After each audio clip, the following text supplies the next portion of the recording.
My master strapped steel weight plates to my legs and ordered me to jump out of the pit. I pushed with all my strength but could barely get a few inches off the ground. Before long, my legs gave out completely. But instead of letting me rest, my master dumped cold water over me and ordered me to continue. I threw off my soaked clothes and kept jumping. Then he began striking a wooden bell, forcing me to match every jump to its rhythm. Eventually, I came up with a way to cheat. I grabbed a brick and slammed it against the platform, making it sound like I was still jumping. But the second I sat down, hidden spikes stabbed me from below. I shot back up and immediately went back to training.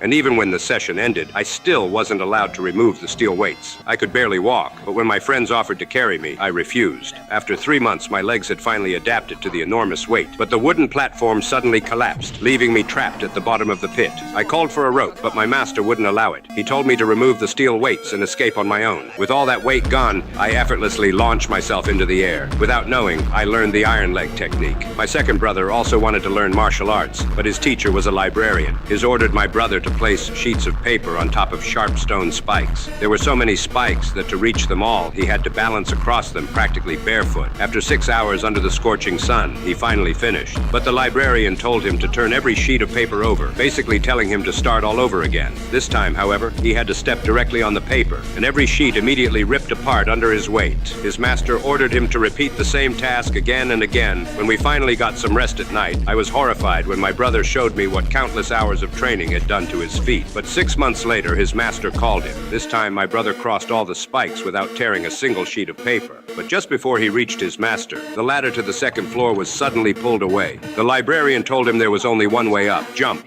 My brother pushed off the ground and launched himself onto the second floor. Without even realizing it, he had spent 6 months mastering the light footwork skill. My third brother was the least lucky of us. Instead of learning kung fu, he was sent to work in the kitchen. Every day he had to stir huge pots of boiling food, and the cook warned him that if he let anything burn, he'd beat him half to death. So my brother had no choice but to keep stirring for hours with a tool that looked almost exactly like a long staff. Whenever he had free time, he secretly practiced his old martial arts. He was convinced the Shaolin Temple was full of nonsense. One day, the cook suddenly ordered him to go see the abbot. That's when he finally learned the truth. The abbot had deliberately sent him to the kitchen to calm his aggressive nature. He believed my third brother had the greatest potential. Now that his body was ready, the abbot decided he would teach him one of Shaolin's most powerful weapons.